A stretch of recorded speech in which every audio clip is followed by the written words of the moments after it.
అంటే ఇప్పుడు ఈ కొత్త పార్టీలు అంటే ప్రజా సమస్యల ప్రతిబింబమా లేకపోతే రాజకీయ స్వార్థంతో వస్తున్నాయంటారా మీరు? తెలంగాణలో ప్రధానంగా బీజేపీ, కాంగ్రెస్, బీజేపీ మూడు పార్టీలు ఉన్నాయి. ఇప్పుడు కొత్తగా టీఆర్పీ, జనసేన, టీఆర్ఎస్ తమ సొంత పార్టీలో స్పేస్ కరువై వాళ్ళు బయటికి పంపించినప్పుడు అంటే ఈ కొత్త పార్టీలు రాజకీయ సమీకరణలు మార్చే అవకాశం ఏమైనా ఉందా? ఉండొచ్చు, రాజకీయాల్లో ఏదైనా జరగచ్చు.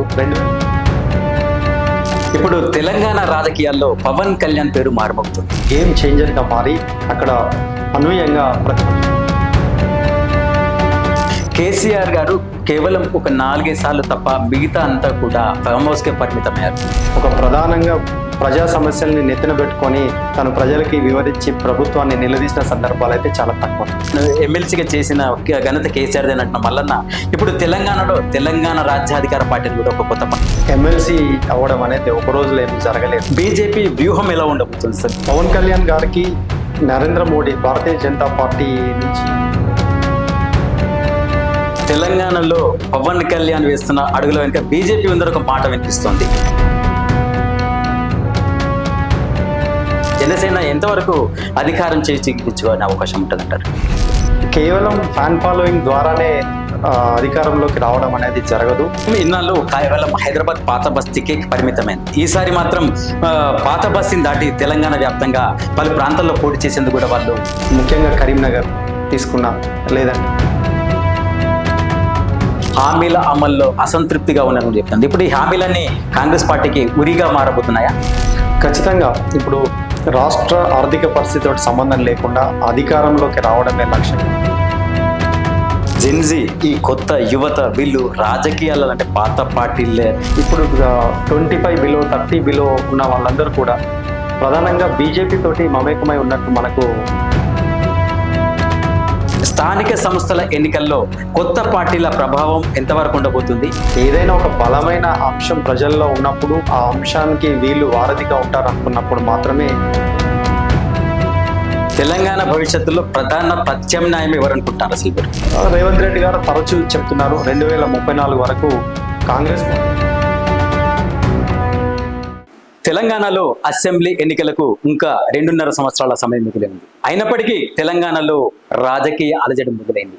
ఇప్పటికే బీఆర్ఎస్, బీజేపీ, కాంగ్రెస్ మధ్యన ప్రధాన పోటీ కొనసాగుతున్న నేపథ్యంలో మరోవైపు కొత్త పార్టీల ఎంట్రీ రాజకీయ సమీకరణను మార్చేస్తుంది. అయితే కొత్త పార్టీల ఎంట్రీ స్వార్థపూరితమా లేక ప్రజా సమస్యలపై పోరాటమా తెలుసుకునే ప్రయత్నం అయితే చేద్దాం. మనతో కరీంనగర్కి చెందిన ప్రముఖ విద్యావేత్త, న్యాయవాది వీరశేఖర్ గారు వారిని అడిగి తెలుసుకునే ప్రయత్నం చేద్దాం. సార్ నమస్కారం. సార్, ప్రస్తుతం తెలంగాణలో ప్రధానంగా బీజేపీ, కాంగ్రెస్, బీజేపీ మూడు పార్టీలు ఉన్నాయి. ఇప్పుడు కొత్తగా టీఆర్పీ, జనసేన, టీఆర్ఎస్ ఈ మూడు పార్టీలు ఎంట్రీ ఇచ్చాయి. అంటే ఈ పార్టీలతో తెలంగాణలో స్పేస్ ఉందంటారా? నమస్తే ప్రవీణ్. ముందుగా పీపుల్స్ మీడియా ప్రేక్షకులకి స్వాగతం. అసెంబ్లీ ఎన్నికలు ఇంకా చాలా దూరంలో ఉండగానే కొత్త పార్టీల పేరుతో నాయకుల హడావుడైతే ప్రారంభమైంది. అదేవిధంగా మనకు యథావిధిగా రాష్ట్రంలో ఉన్న ప్రధాన పార్టీలు కాంగ్రెస్, బీజేపీ, బీఆర్ఎస్ వీటి మధ్య ఎలాగూ పోటీ కొనసాగుతూనే ఉంది. అధికార పార్టీ వాళ్ళు చేసిన అభివృద్ధి పనులను ప్రచారం చేసుకోవడం, అదేవిధంగా ప్రధాన ప్రతిపక్షాలైన బీజేపీ కానీ బీఆర్ఎస్ కానీ వాళ్ళు వాళ్ళ స్టైల్లో అధికార పార్టీని, అధికార పక్షాన్ని ఇరుకున పెట్టే ప్రయత్నం చేస్తుండగానే మనకి బీఆర్ఎస్ నుంచి బయటకు వచ్చిన కవిత, కేసీఆర్ గారి కుమార్తె కవిత గారు సేమ్ టీఆర్ఎస్ పాత బీఆర్ఎస్ వర్డింగ్ తోటే, టీఆర్ఎస్ తోటే, తెలంగాణ రక్షణ సేన తోటి టీఆర్ఎస్ వచ్చే విధంగా ఎంట్రీ ఇచ్చారు. అదేవిధంగా రీసెంట్గా అనూహ్య పరిణామంగా పవన్ కళ్యాణ్ గారు ఆంధ్రప్రదేశ్ ఉప ముఖ్యమంత్రి తను కూడా రాష్ట్రంలో ఎంట్రీ ఇచ్చారు.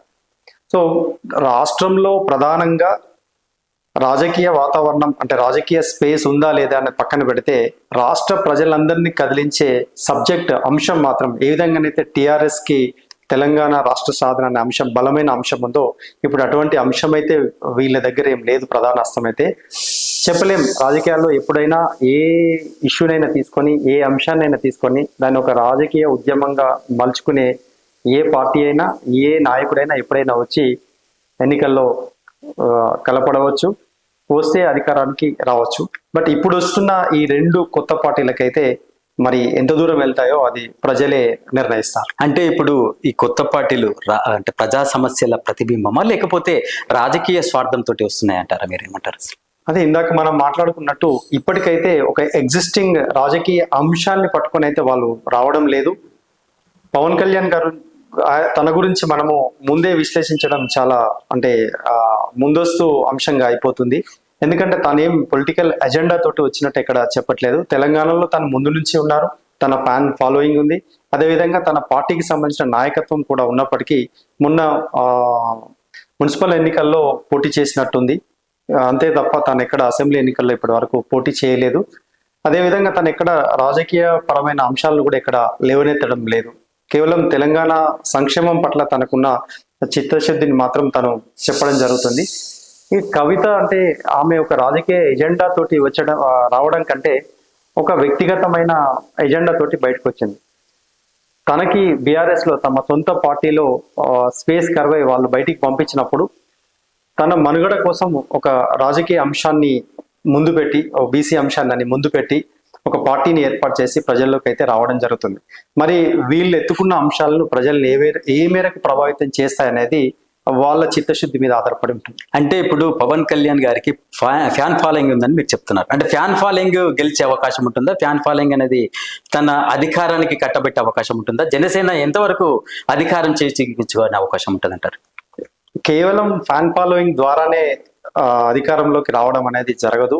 మనం 2009లో చిరంజీవి గారు, పవన్ కళ్యాణ్ గారి అన్నయ్య చిరంజీవి గారు రాజకీయాల్లోకి వచ్చారు ప్రజారాజ్యం పార్టీ పేరుతో. చాలా పెద్ద ఎత్తున ప్రజల్లో ఆశలు కూడా ఉండేది, ఏదో మార్పు జరుగుతుందనే ఒక అంశం అయితే చాలా బలంగా చర్చలో ఉండింది. కాకపోతే అప్పుడున్న రాజకీయ సమీకరణాలలో చిరంజీవి గారు ఫ్యాన్ ఫాలోయింగ్ ఎంత ఉన్నప్పటికీ ఆ అభిమానుల యొక్క మద్దతుని ఓట్ల రూపంలో మూటగట్టుకోవడంలో తను విఫలం చెందారు. కాబట్టి ఇప్పుడు కూడా అదే జరగవచ్చు. అంటే ఇప్పుడు కొత్త పార్టీలతోటి తెలంగాణలో రాజకీయాలు ఎలా మారబోతున్నాయి? అంటే రాజకీయ పరిస్థితి ఏంటి, భవిష్యత్ ఎలా ఉండబోతుంది? అసలు రాజకీయాన్ని ప్రభావితం చేసే అంత ఎంట్రీ అయితే ఇప్పటికైతే జరగలేదు. చెప్పలేం, చాలా సమయం ఉంది, 2.5 సంవత్సరాల సమయం ఉంది. వాళ్ళ భావజాలంతో వాళ్ళు ప్రధానంగా పోటీ పడతారా, ఉన్న రాజకీయ పార్టీలతోటి కలిసి ఎన్నికలకు వెళ్తారా అనేది వాళ్ళు తీసుకునే నిర్ణయం పైన ఆధారపడి ఉంటుంది. అంటే కొత్త పార్టీలు రాజకీయ సమీకరణలు మార్చే అవకాశం ఏమైనా ఉందా? ఉండొచ్చు, రాజకీయాల్లో ఏదైనా జరగచ్చు. 2009లో మనం చూసాము, ప్రజారాజ్యం పార్టీ అధికారానికి రావడమే ఒక ప్రధాన అస్త్రంగా ఎన్నికల్లోకి దిగినప్పటికీ వాళ్ళు అప్పుడున్న రాజకీయ అంచనాలను తలకిందులు చేసి కాంగ్రెస్ పార్టీకి లబ్ధి చేకూరే విధంగా చిరంజీవి రాజకీయ ప్రవేశం అప్పుడు జరిగింది. అయితే గత అసెంబ్లీ ఎన్నికల్లో బీఆర్ఎస్ గద్దె దిగిన తర్వాత కేసీఆర్ గారు కేవలం ఒక 4 సార్లు తప్ప మిగతా అంతా కూడా ఫామ్ హౌస్ కే పరిమితమయ్యారు. అంటే ఇప్పుడు కేసీఆర్ ప్రభావం ఎలా ఉండబోతోంది తెలంగాణలో? దీనికి ప్రత్యామ్నాయమే టీఆర్ఎస్ అని అనుకోవచ్చా? గత అసెంబ్లీ ఎన్నికల తర్వాత కేసీఆర్ గారు వ్యూహాత్మకంగా, కేసీఆర్ అంటేనే ఒక వ్యూహాత్మకమైన వ్యక్తి. తను మాట్లాడింది కానీ, తను చేసిన కార్యకలాపాలు కానీ ప్రజలు చర్చించుకునే విధంగా తను ప్రవర్తించడం జరుగుతుంది. కొంత గ్యాప్ ఇవ్వడం అనేది కొత్తగా అధికారంలోకి వచ్చిన ప్రభుత్వానికి స్పేస్ ఇవ్వాలనే ఉద్దేశంగా వ్యూహాత్మక మౌనాన్ని మొదటి ఏడాది వ్యూహాత్మక మౌనాన్ని పాటించిన విషయం అయితే వాస్తవం. ముందుగా మాట్లాడుతూ కూడా ప్రజలు హర్షించారు. ప్రతి ప్రభుత్వం తీసుకునే అభివృద్ధి పరమైన అంశాల్లో ఏదైనా గ్యాప్ జరిగినా కూడా ప్రీవియస్ గవర్నమెంట్ చేసిన వైఫల్యాల వల్ల ఇది జరిగిందని చెప్పడం జరుగుతుంది. కాబట్టి దాని నుండి తప్పించుకునేందుకైనా తను గ్యాప్ ఇవ్వడం జరిగింది. ఆ తర్వాత కూడా తను ప్రజల్లోకి వచ్చింది అడపదడప తప్పితే ఒక ప్రధానంగా ప్రజా సమస్యల్ని నెత్తిన పెట్టుకొని తను ప్రజలకి వివరించి ప్రభుత్వాన్ని నిలదీసిన సందర్భాలు అయితే చాలా తక్కువ. అంటే ఇప్పుడు ఏదైనా జెన్జీ అంటున్నారు, జెన్జీ ఈ కొత్త యువత వీళ్ళు రాజకీయాలు అంటే పాత పార్టీలనే అంటారా, లేకపోతే కొత్త పార్టీలకు ఆకర్షితులు అవుతారంటారు? మన రాష్ట్రానికి సంబంధించి కొత్త యువత రాజకీయాల్లో ఇప్పుడు పెద్దగా వాళ్ళ రోల్ లేదనే చెప్పాలి. సో ఉన్న రాజకీయ పార్టీల్లో బలంగా వాళ్ళు ఇమిడిపోయి ఉండడం జరిగింది. ముఖ్యంగా యువత ఎక్కువగా కూడా మనకి ఇప్పుడు కనిపిస్తుంది. అంటే ఇప్పుడు 25 బిలో 30 బిలో ఉన్న వాళ్ళందరూ కూడా ప్రధానంగా బీజేపీ తోటి మమేకమై ఉన్నట్లు మనకు కనబడతా ఉంటుంది. అడపదడప అది ప్రస్ఫుటంగా తెలుస్తుంది. అంతేగాని ప్రధానంగా ఒక రాజకీయ సమీకరణాల్ని ప్రభావితం చేసే అంత చైతన్యం అని మనం అనలేం, కానీ అది బయటికి కనిపించే అంత క్లియర్గానైతే లేదు. అంటే తెలంగాణ ఉద్యమ స్ఫూర్తిని మళ్ళీ రాజకీయ ఎజెండాగా మార్చే అవకాశం ఏమైనా ఉందంటారా? తెలంగాణ రక్షణ సేనని ప్రజల్లో అంతగా రిసీవ్ చేసుకునే అంత ఉండకపోవచ్చు ఇప్పటికైతే, ఇప్పుడున్న పరిణామాలు. ఎందుకంటే ఒక రాజకీయ అంశం ప్రజలు ఎదుర్కొంటున్న సమస్యని ఒక అస్త్రంగా చేసుకొని కవిత రాజకీయాల్లోకి రాలేదు. కవిత తనకి బీఆర్ఎస్ లో ఎదురైన చేదు అనుభవాన్ని దాన్ని అధిగమించేందుకు, రాజకీయాల్లో తన స్థానాన్ని సుస్థిరపరచుకునేందుకు ఒక అంశాన్ని తీసుకొని ఉండొచ్చు, కానీ ఏదైతే తెలంగాణ రాష్ట్ర సాధనే లక్ష్యంగా అప్పటి టిఆర్ఎస్ సక్సెస్ అయినంతగా ఇప్పుడు కవిత ఏర్పాటు చేసిన టిఆర్ఎస్ సక్సెస్ అవుతుందని ఆశించడం చాలా అత్యాశ అవుతుంది. అంటే ఇప్పుడు కొత్త పార్టీలు కుల ప్రాంతీయ సమీకరణపై ఎలాంటి ప్రభావం చూపుతాయని మీరు అనుకుంటున్నారు అసలు? అది ఇప్పుడు దేశవ్యాప్తంగా ఎప్పుడైనా మన తెలంగాణలో ప్రత్యేకంగా ఎప్పుడైనా ఒక ఉద్యమ భావజాలంతో రాజకీయాల్లో మార్పు వస్తుంది. మనం తెలంగాణ రాష్ట్ర సమితి కేసీఆర్ గారు టిఆర్ఎస్ తోటి ఫైట్ చేసినప్పుడు తెలంగాణ రాష్ట్ర సాధనే అంశంగా రావడంతో అన్ని పార్టీలకు అతీతంగా, కులాలకు అతీతంగా, కొన్ని సందర్భాల్లో 2005లో అనుకుంటా తను ఎంపీగా రాజీనామా చేసి కంటెస్ట్ చేసినప్పుడు ప్రధాన పార్టీల్లో ఉన్న నాయకులు బయటికి రాకపోవచ్చు, కానీ పార్టీలకు అతీతంగా ప్రజలందరూ మద్దతు తెలిపి తెలంగాణ రాష్ట్ర సాధన అంశాన్ని సపోర్ట్ చేస్తున్నట్లు కేసీఆర్కి మద్దతు ఇచ్చి తమ భావజాలాన్ని వ్యక్తపరచడం జరిగింది. అది 2014 ఎన్నికల్లో మనం చూసాము. తెలంగాణని ఇచ్చిన అంటే కాంగ్రెస్ పార్టీ కానీ, తెలంగాణ బిల్లుకి మద్దతు తెలిపిన భారతీయ జనతా పార్టీకి కానీ, ఈ రెండింటికి కాకుండా ప్రజలు అనూహ్యంగా తెలంగాణ రాష్ట్ర సాధన కోసం పోట్లాడిన కేసీఆర్ కి మద్దతు పలికి ప్రభుత్వంలో కూర్చోబెట్టడం జరిగింది. అంటే ఇప్పుడు స్థానిక సంస్థల ఎన్నికలు, జెడ్పీటీసీ కావచ్చు, ఎంపీటీసీ ఎన్నికలు కావచ్చు, ఎప్పుడైనా వచ్చే అవకాశం ఉందని ఒక ప్రచారం అయితే కొనసాగుతుంది. స్థానిక సంస్థల ఎన్నికల్లో కొత్త పార్టీల ప్రభావం ఎంతవరకు ఉండబోతుంది? ఇవి వాటికి అవకాశం అనుకోవచ్చా, లేకపోతే హెచ్చరికగా భావించవచ్చా? స్థానిక సంస్థల ఎన్నికలు ఎప్పుడు కూడా అధికారంలో ఉన్న పార్టీకి అనుకూలంగానే రావడం జరుగుతుంది. ఏదైనా ఒక బలమైన అంశం ప్రజల్లో ఉన్నప్పుడు ఆ అంశానికి వీళ్ళు వారధిగా ఉంటారు అనుకున్నప్పుడు మాత్రమే. ఉదాహరణ, మనం తెలంగాణ ఉద్యమ పోరాటంలో టిఆర్ఎస్ స్థానిక సంస్థల ఎన్నికల్లో పార్టిసిపేట్ చేస్తే చాలా స్థానాల్లో అఖండమైన మెజార్టీ తోటి వచ్చింది. అప్పుడు కరీంనగర్, నిజామాబాద్ అనుకుంటా జెడ్పీ చైర్మన్లను కూడా కైవసం చేసుకోవడం జరిగింది. ఇప్పుడు ప్రస్తుతం రాష్ట్రంలో ఒకవేళ నిర్వహిస్తే జరగబోయే స్థానిక సంస్థల ఎన్నికల్లో ఉన్న పార్టీల ప్రభావం ఉంటుంది తప్ప కొత్తగా వస్తాయనుకున్న పార్టీలు అవి ఎక్కడ ప్రభావితం చూపిస్తాయని మాత్రం నేనైతే అనుకోవడం లేదు. అంటే మీ అభిప్రాయం ప్రకారం ఈ కొత్త పార్టీలు అంటే ప్రధాన పార్టీలకు పోటీ ఇస్తాయా, లేకపోతే కేవలం ఓట్ల చీలికతోటి సరిపెడతాయంటారు అసలు? అది అసెంబ్లీ ఎన్నికల వరకు ఇంకా చాలా సమయం ఉంది. వాళ్ళు ప్రజా సమస్యల మీద పోరాడే విధం కావచ్చు, ప్రభుత్వం వాళ్ళు ఇచ్చిన హామీలను నెరవేర్చడంలో సక్సెస్ అయితే వీళ్ళకి విమర్శించే అవకాశం కూడా ఉండదు. రాజకీయాల్లో ఎప్పుడు అంటే ఏ పార్టీ ప్రభుత్వంలో ఉన్నప్పటికీ కూడా వాళ్ళు ఇచ్చిన హామీలు 100% నెరవేర్చడం అనేది జరగదు. అది ప్రజలను సంతృప్తి పరిచే విధంగా కనుక పాలన చేస్తే వీళ్ళకి విమర్శించే అవకాశం రాకపోవచ్చు. ఇప్పుడు స్థానిక సంస్థల ఎన్నికల్లో అయితే కొత్త పార్టీల ప్రభావం ఉంటుందని అయితే అనుకోవడం జరగదు. అంటే ఇప్పుడు ఈ కొత్త పార్టీలు అంటే పాత నాయకులు కొత్త పార్టీలు అన్నట్టుగానే ప్రజలు చూస్తున్నారు. అసలు ప్రజలు ఏ విధంగా ఈ పార్టీలను చూస్తున్నారు అనుకోవచ్చు?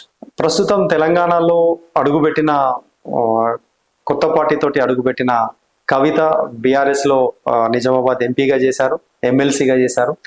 అదేవిధంగా రీసెంట్ గా ఒక 2 పర్యటనలు చేశారు పవన్ కళ్యాణ్ గారు జనసేన పార్టీ తరఫున. తను ఎక్కడ కూడా రాజకీయ అంశాలను అయితే ఇప్పటివరకు ప్రస్తావించలేదు. వీళ్ళిద్దరు కూడా గతంలో పవన్ కళ్యాణ్ గారు ఇక్కడ టీఆర్పీ తరఫున యువజన విభాగానికి తను ప్రాతినిధ్యం వహించారు.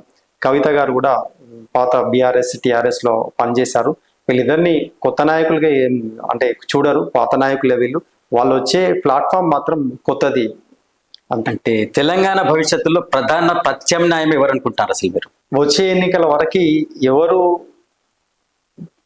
భవిష్యత్తుగా మారతారు అనేది ఇప్పుడే మనము ముందుగా మాట్లాడినట్టు అవుతుంది. రేవంత్ రెడ్డి గారు తరచూ చెప్తున్నారు 2034 వరకు కాంగ్రెస్ పార్టీ కాదు నేనే సీఎం అని చెప్పడం జరుగుతుంది. మరి వాళ్ళు ఇచ్చిన హామీలన్నీ నెరవేర్చి ప్రజల్ని సంతృప్తి పరిస్తే మళ్ళీ రెండోసారి రిపీట్ అయ్యే ఛాన్స్ అయితే ఉండొచ్చు. అదేవిధంగా భారతీయ జనతా పార్టీ ప్రతి అవకాశాన్ని వినియోగించుకొని అధికారాన్ని ఏర్పాటు చేయాలని చూస్తుంది. 2018 ఎన్నికల్లోనే వాళ్ళు అధికారంలోకి రావాలని విశ్వ ప్రయత్నాలు చేయడం జరిగింది. అప్పుడున్న అధికారంలో ఉన్న బీఆర్ఎస్ పార్టీని శతవిధాల ప్రయత్నం చేసి ఎన్నికల్లో ఓడించడానికి వాళ్ళు చేసిన ప్రయత్నాలు అందరికీ తెలిసిందే, రాజకీయాల్లో ఉన్న వాళ్ళందరికీ ప్రస్ఫుటమైన విషయం అది. అయితే దేశవ్యాప్తంగా ఉన్న ప్రాంతీయ పార్టీలని నియంత్రించడంలో సక్సెస్ అయిన భారతీయ జనతా పార్టీ ఏ కారణం వలనో కానీ మన తెలంగాణలో ఉన్న బీఆర్ఎస్ పార్టీ మీద నియంత్రణ చేయలేకపోయారు. వాళ్ళు అనుకున్న స్థాయిలో నియంత్రణ చేయలేకపోయారు. అసెంబ్లీ ఎన్నికలకి చాలా ముందుగానే వాళ్ళు ఊహించారు ఈ పార్టీని నియంత్రించలేకపోతున్నామని చెప్పేసి వాళ్ళు భావించి వెనకడుగేసి కాంగ్రెస్ పార్టీకి అవకాశం ఇచ్చినట్లుగా ప్రచారం అయితే జరుగుతుంది. బీఆర్ఎస్ పార్టీని అధికారంలోకి తీసుకురావద్దనేది వాళ్ళ లక్ష్యం అయితే నెరవేరింది, కానీ బీఆర్ఎస్ ఓటమిని వాళ్ళ విజయంగా మలుచుకోవడంలో భారతీయ జనతా పార్టీ ప్రస్ఫుటంగా విఫలం జరిగింది. Congress party next alternative Congress party ఉంది కాబట్టి ఎలక్షన్లకి 2-3 నెలల వరకు కూడా రాష్ట్రంలో ఎవరు గెలుస్తారని మనం చెప్పలేకుండా ఉండే.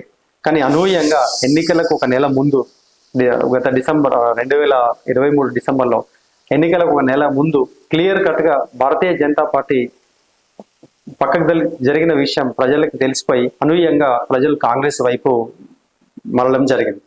మళ్ళీ ఇప్పుడు వచ్చే ఎన్నికలలో ఈ భవిష్యత్తు ఎవరు మారతారనేది ప్రభుత్వం చేసే పనితీరు మీద, లేదా ప్రభుత్వ వైఫల్యాల్ని ఎండగట్టడంలో ముందుకు వచ్చే భారతీయ జనతా పార్టీ కావచ్చు, బీఆర్ఎస్ కావచ్చు, లేదా కొత్తగా వస్తున్న అధికారాన్ని ఆశించి వస్తున్న పార్టీలు కానీ ఎవరైతారన్నది వాళ్ళ పనితీరు మీద ప్రజలిచ్చే తీర్పుపై ఆధారపడి ఉంటుంది. ఇప్పుడు తెలంగాణ రాజకీయాల్లో పవన్ కళ్యాణ్ పేరు మారుమోగుతుంది. అసలు తెలంగాణలో జనసేన ఉనికిని కాపాడే ప్రయత్నం కూడా కనిపించే ప్రయత్నం చేస్తున్నారని కూడా ఒక మాట వినిపిస్తుంది. అసలు పవన్ కళ్యాణ్ ముఖ్య ఉద్దేశం ఏంటి? అసలు పవన్ కళ్యాణ్ గారు ఆంధ్రప్రదేశ్ రాజకీయాల్లో మాత్రం ఒక గేమ్ చేంజర్ గా మారి అక్కడ అనూహ్యంగా ప్రతిపక్ష పార్టీలని ఏకం చేసి అప్పుడున్న వైఎస్ఆర్సీపీని ఎన్నికల్లో ఓడించి కూటమి ప్రభుత్వాన్ని ఏర్పాటు చేయడంలో కీలక పాత్ర పోషించారు. ఒక సినిమాల్లో ఏ విధంగా అయితే చూస్తారో ఒక సినిమా హీరోని, అదేవిధంగా అది రాజకీయాల్లో కూడా ఆంధ్రప్రదేశ్లో సాధ్యమైంది. మేబీ అదే పరిణామాలు ఇక్కడ కూడా చోటు చేసుకుంటాయని మనం ఊహించలేము. కాకపోతే తెలంగాణలో పవన్ కళ్యాణ్ గారికి ఫ్యాన్ ఫాలోయింగ్ ఉన్నమాట వాస్తవం. 2014లో తన పార్టీ ఏర్పాటు చేసినప్పటి నుంచి తెలంగాణలో రాజకీయ పరమైన విధాన నిర్ణయాలు తను తీసుకోవడం జరగలేదు. ఇప్పుడు అనూహ్యంగా ఎటువంటి రాజకీయ అలజడి లేకుండానే తను పవన్ కళ్యాణ్ గారి ప్రవేశమే ఒక అలజడిగా మారిపోయింది.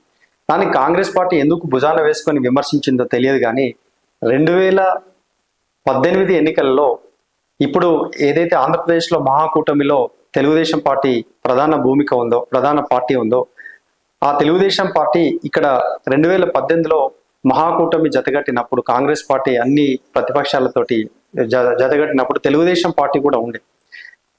ఇప్పుడు అదేవిధంగా రేపు 2029లో జరిగే ఎన్నికల్లో పోటీ చేస్తారా లేదా అనేది తెలియకుండానే పవన్ కళ్యాణ్ గారిని మరి ఆహ్వానించడానికి కాంగ్రెస్ పార్టీ స్పందించిందా తెలియదు, కానీ ముందే కాంగ్రెస్ పార్టీ ఒక జాతీయ పార్టీ అయి ఉండి పవన్ కళ్యాణ్ గారి రాకని ఆ విధంగా స్పందించి ఉండకపోతే బాగుండేది. ఇక ప్రాంతీయ పార్టీలు తెలంగాణకి బ్రాండ్ అంబాసిడర్గా చెప్పుకునే బీఆర్ఎస్ పార్టీ దాని మీద స్పందించలేదు.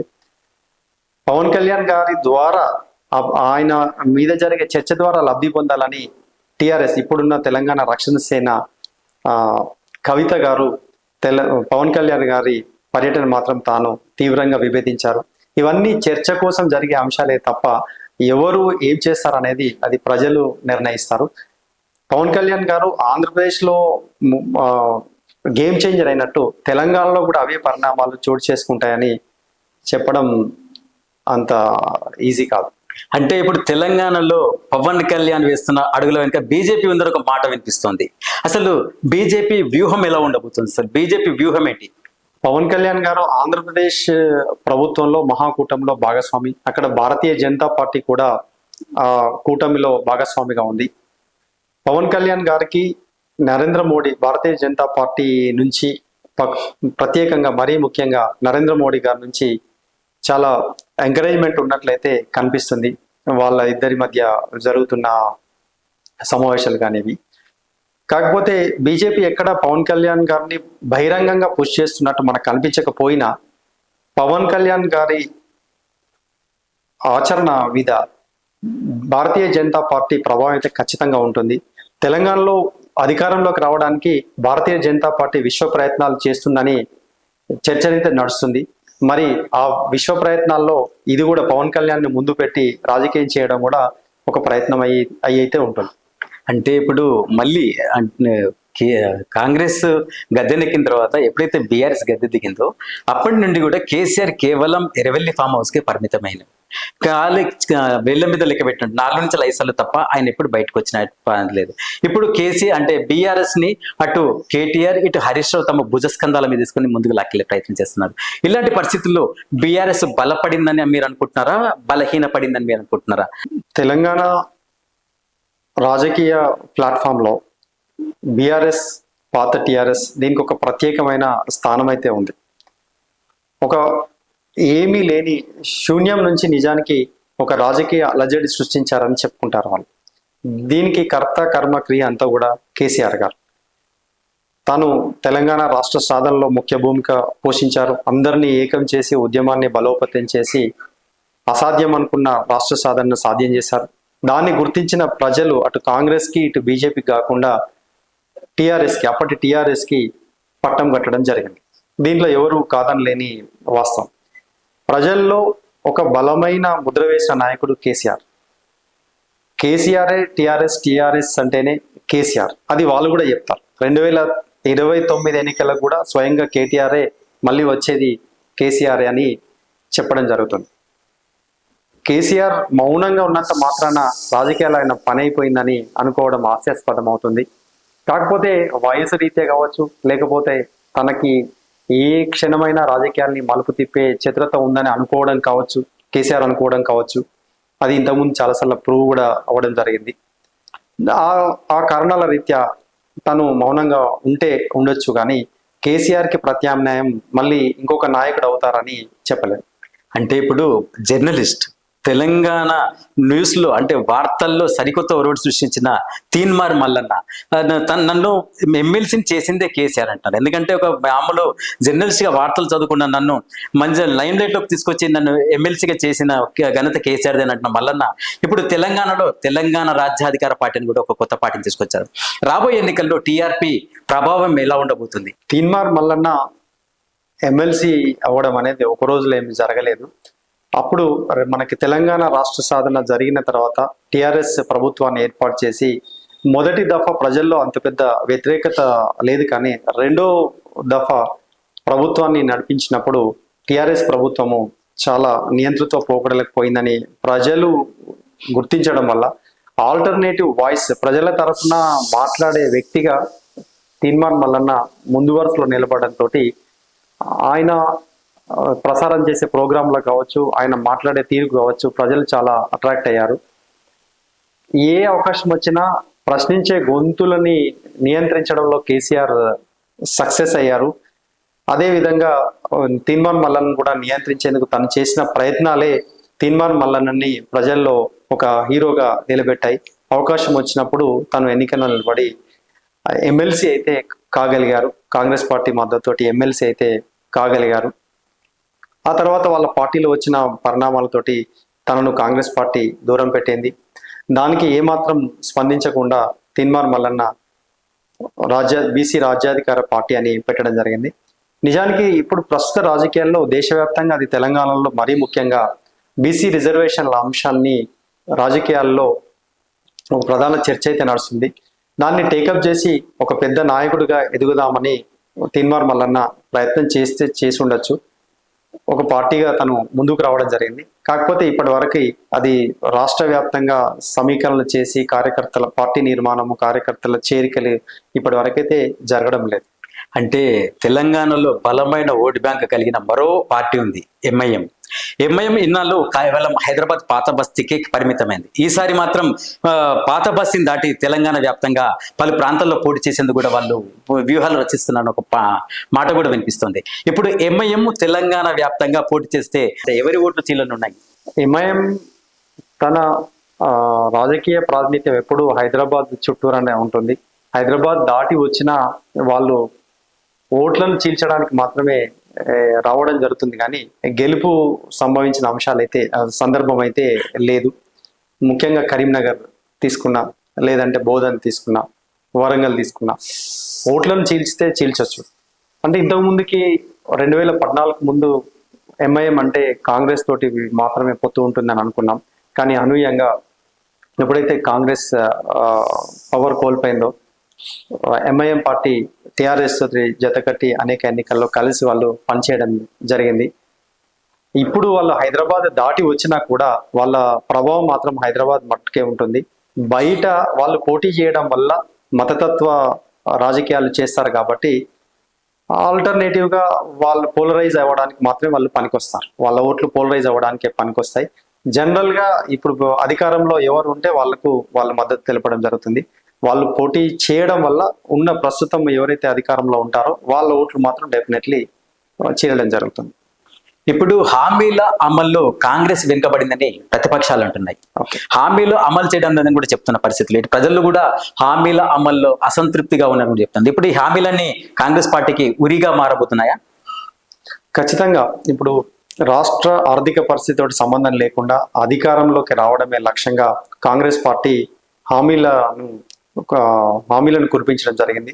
దాంట్లో ప్రధానంగా 6 గ్యారంటీలు అని చెప్పి అధికారంలోకి వచ్చింది. దాంట్లో 6 గ్యారంటీల్లో 1-2 సక్సెస్ఫుల్గా చేసినట్లు కాంగ్రెస్ పార్టీ చెప్పుకుంటుంది. వాళ్ళు చెప్పిన హామీలనే అటు బీఆర్ఎస్ కానీ ఇటు బీజేపీ కానీ వైఫల్యంగా చూపిస్తూ, అమలు చేయడం లేదు కాబట్టి వైఫల్యంగా చూపిస్తూ ప్రజల దగ్గరికి వాళ్ళు వెళ్ళడం జరుగుతుంది. అది ఎన్నికలు సమీపించే కొద్దీ వాళ్ళ విమర్శల దాడి అనేది పెరుగుతుంది. మరి ప్రభుత్వం కూడా, కాంగ్రెస్ ప్రభుత్వం కూడా అదే చూస్తుందేమో. ఎన్నికలకు ముందే అన్ని చేస్తే మళ్ళీ రాబోయే ఎన్నికలకు కష్టమవుతుందని ఎన్నికల దగ్గర పడిన తర్వాత మరో 2.5 సంవత్సరాల సమయం ఉంది. ఈ మధ్యలో ఏమన్నా పూర్తి స్థాయి హామీలను అమలు చేసి ప్రజల మన్ననలు పొందే ప్రయత్నం చేస్తుందేమో చూడాలి. అంటే ఇప్పుడు స్థానిక సంస్థల ఎన్నికలకు సమరశంకరం మోగే అవకాశం ఉందని కూడా ఒక మాట వినిపిస్తుంది.